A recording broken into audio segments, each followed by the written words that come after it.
Neste segundo vídeo, vamos realizar alguns exemplos de limites infinitos. Também aprenderemos algumas propriedades que facilitarão o cálculo de limites desse tipo. Vamos considerar agora essas três funções aqui. A primeira é uma função afim, né? Então, o primeiro limite pergunta o que acontece com o valor da função quando x aumenta cada vez mais. Ora, quando o x aumenta cada vez mais, vocês podem perceber aqui no gráfico que o valor da função diminui cada vez mais. Então, o y vai diminuindo, né, indefinidamente, sem parar. Quando isso ocorre, nós dizemos que o limite é igual a menos infinito, né? Então, essa igualdade me diz que quando x aumenta indefinidamente, o valor da função diminui indefinidamente também. Se eu for olhar agora para o x diminuindo cada vez mais, né, ou seja, tendendo a menos infinito, então eu estou olhando no eixo dos x para a esquerda, né, e aí eu tenho que ver o que acontece com a imagem, né? Quando eu vou diminuindo, né, andando para a esquerda, vocês veem que a altura do gráfico está cada vez maior, né? Então o valor da imagem cresce cada vez mais, então o valor desse limite vai ser mais infinito. Para terminar, vamos ver esses dois limites aqui, né? Então, a função 1 sobre x ao quadrado, ela tem esse gráfico aqui, né? Quando o x se aproxima de zero, repara, tanto pela direita quanto pela esquerda, o que a gente observa aqui é que o valor da função aumenta cada vez mais, né? Eu olhei aqui só para a direita, mas se você for olhar para a esquerda, a mesma coisa vai acontecer, né? Então, me aproximando cada vez mais do zero aqui, o gráfico sobe cada vez mais. Então, o valor desse limite aqui vai ser mais infinito. A situação é diferente para essa função 1 sobre x. Porque quando eu me aproximo do zero pela direita, né, o valor da função vai aumentando, né? Porém, quando eu me aproximo pela esquerda, o valor da função diminui cada vez mais, né? Então, vai cada vez mais para baixo. Então, o que a gente tem aqui é o seguinte: o limite de 1 sobre x, quando x tende a zero pela direita, é mais infinito, né? Porque quando x se aproxima por valores maiores que zero, a função cresce cada vez mais, né? E o limite, quando x tende a zero pela esquerda, ele vai ser menos infinito. Porque o x se aproxima por valores menores do que zero, o valor da função vai diminuindo indefinidamente. Então, esse limite aqui, ele não vai existir, né? O limite no ponto. Por quê? Porque para o limite existir, como a gente combinou num vídeo anterior, né, os limites laterais têm que existir e serem iguais, tá? Agora, observe que para essas duas funções aqui, tanto faz se o x tende a mais infinito ou menos infinito, né, o valor da função vai se aproximando cada vez mais de zero. Então, o limite de 1 sobre x2, quando o x tende a mais infinito, por exemplo, isso daqui vai ser zero. Quando o x tender a menos infinito também, né? E aqui a mesma coisa para essa função 1 sobre x. Vamos ver mais alguns exemplos. Então, esse limite aqui, né, da função seno de x, quando x tende a mais infinito. Temos que ver qual é o comportamento do seno de x quando x aumenta cada vez mais. Então, quando x aumenta cada vez mais, essa função, o valor dela, vai se aproximar de um certo número cada vez mais? Não, né? Repara, quando você vai andando para a direita aqui, no eixo x, né? O comportamento dessa função é ficar indo para cima e para baixo, sem parar, né? Variando de -1 até 1. Então, quando x aumenta, né? O valor da função ela não vai ficar se aproximando cada vez mais de um mesmo número, né? Ela vai ficar nesse comportamento oscilatório. Nesse caso aqui, nós dizemos que o limite dessa função não existe. No exemplo 10, né, então vamos ver aqui como é o gráfico da função log de x na base 2. Né? O esboço está aqui. Repara que ele vai se aproximando, né, esse gráfico, cada vez mais do eixo dos y.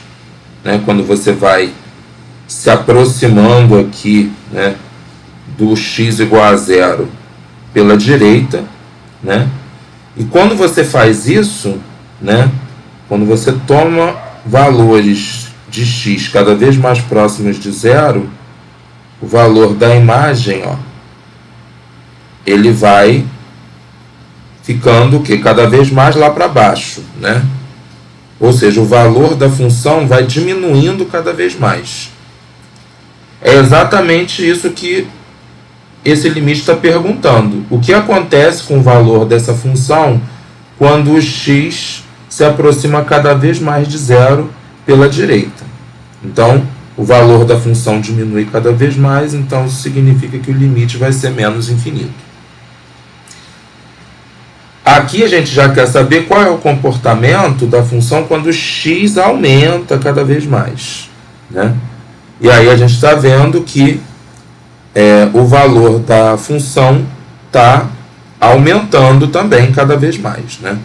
Não é um crescimento tão extraordinário como é o caso da função exponencial, que a gente já viu, mas a gente sabe que o valor de um logaritmo pode ficar tão grande quanto a gente queira, né? Por exemplo, se eu quiser que esse logaritmo valha 1000, né, basta tomar esse x igual a 2 elevado a 1000, né? E aí o valor do logaritmo é igual a 1000. Então, se eu quiser agora que esse logaritmo valha 10.000, né, basta colocar no lugar do x 2 elevado a 10.000.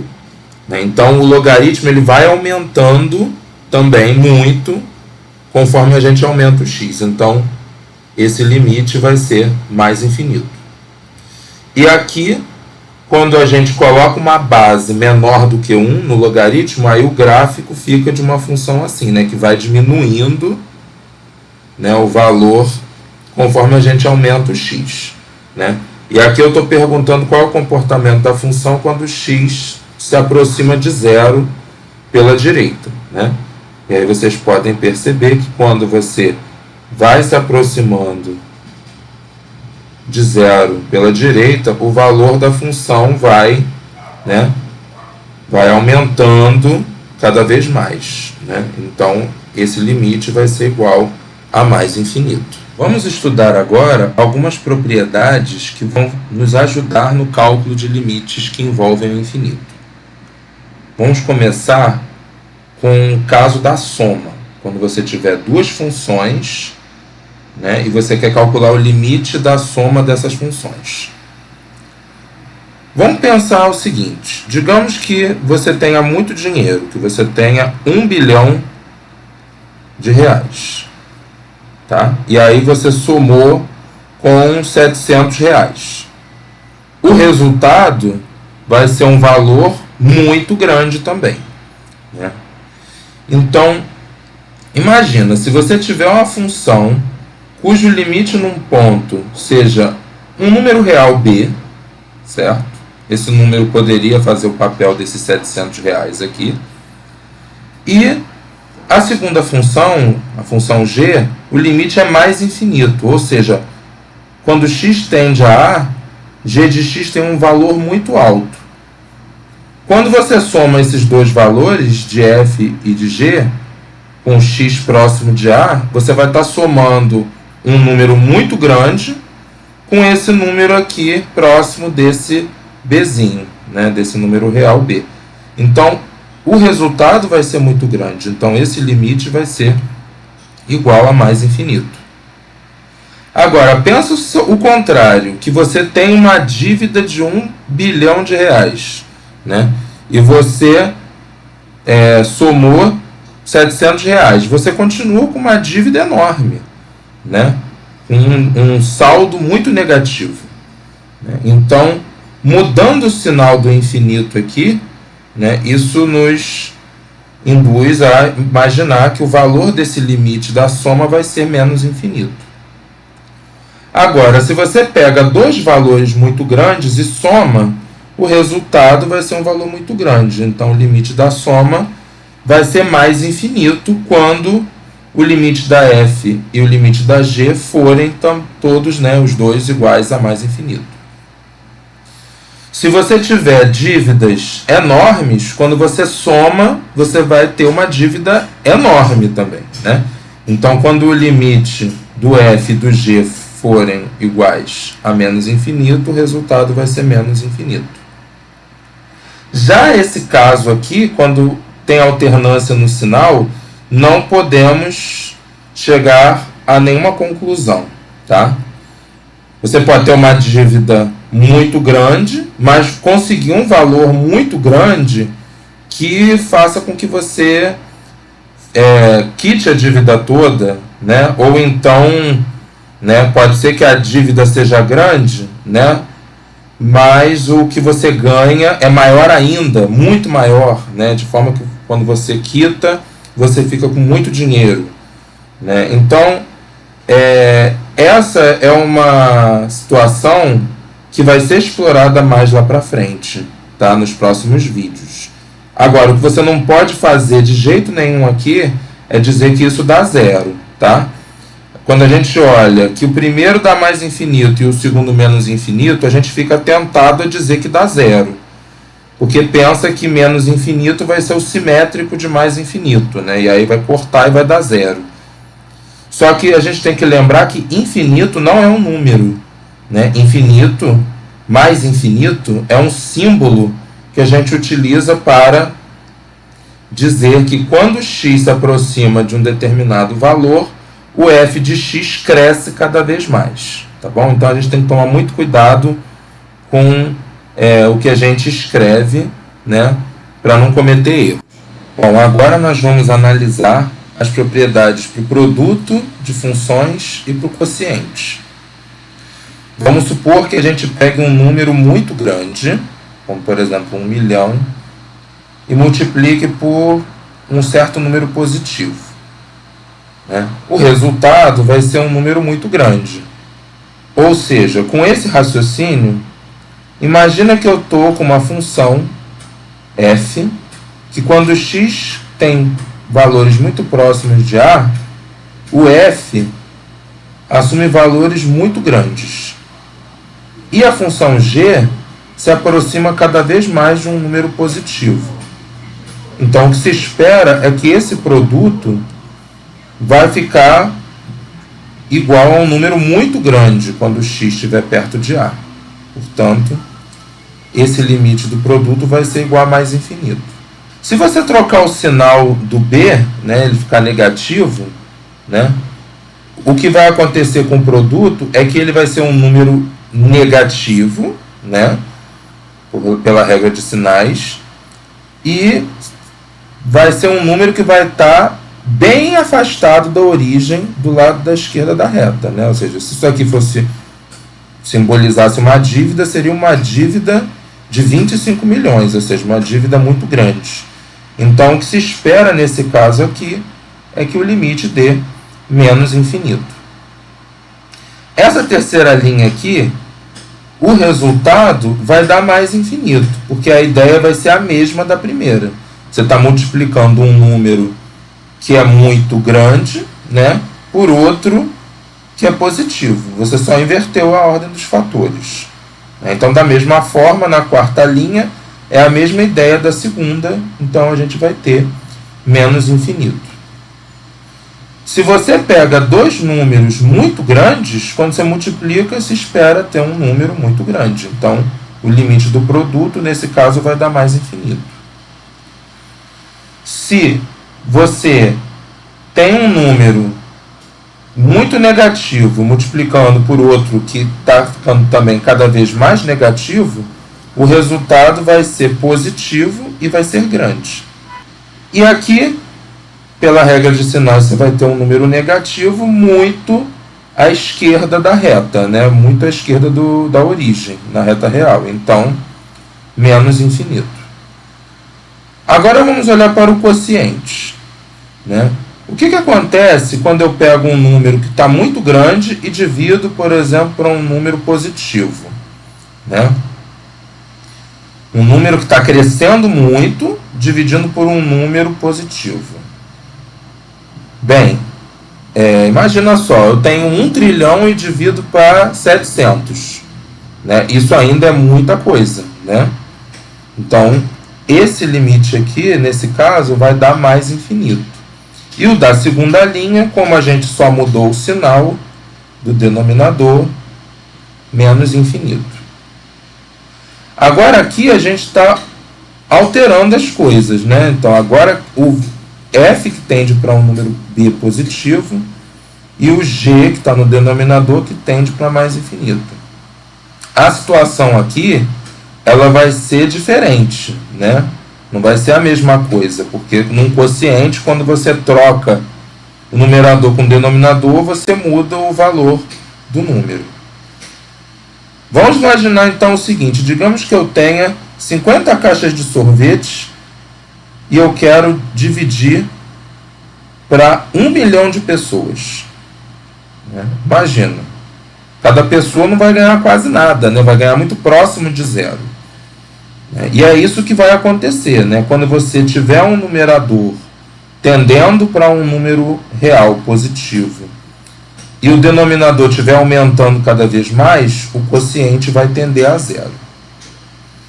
Se o sinal do numerador mudar, né, então o quociente vai ser negativo, mas vai continuar muito próximo de zero.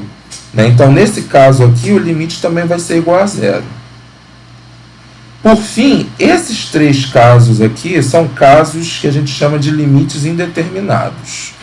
A gente, olhando apenas para o fato do f e do g tenderem a mais infinito, não vai ser possível a gente saber qual é o valor do limite. Tá? Isso daqui vai depender de quais funções que aparecem no quociente aqui, no numerador e no denominador. Esses casos a gente vai estudá-los, né, mais para frente. Tá? Vamos ver alguns exemplos de aplicação dessas propriedades. Então, aqui nesse número 1, a gente tem que o x aumenta cada vez mais. Né? Quando o x aumenta cada vez mais, o seu quadrado, né, acaba aumentando também cada vez mais. Né? Então, essa primeira parcela tende a mais infinito. A segunda, né, quando o expoente de uma potência de base 3 aumenta cada vez mais, né, a própria potência também aumenta cada vez mais. Então, por exemplo, se o expoente for 10, né, depois 100, né, 3 elevado a 100, 3 elevado a 1000, 3 elevado a 10.000, isso vai ficando muito grande. Quando eu tenho duas funções que o limite é mais infinito, né, a soma é mais infinito, como nós vimos. Nesse segundo exemplo, né, quando o x diminui cada vez mais, né, ele é muito negativo, né, você eleva esse número ao cubo, ele continua negativo, né, porque aí o resultado repete o sinal da base. Então, isso daqui vai tender a menos infinito. 1 sobre 2 elevado a x é aquela função exponencial cujo gráfico, né, é assim.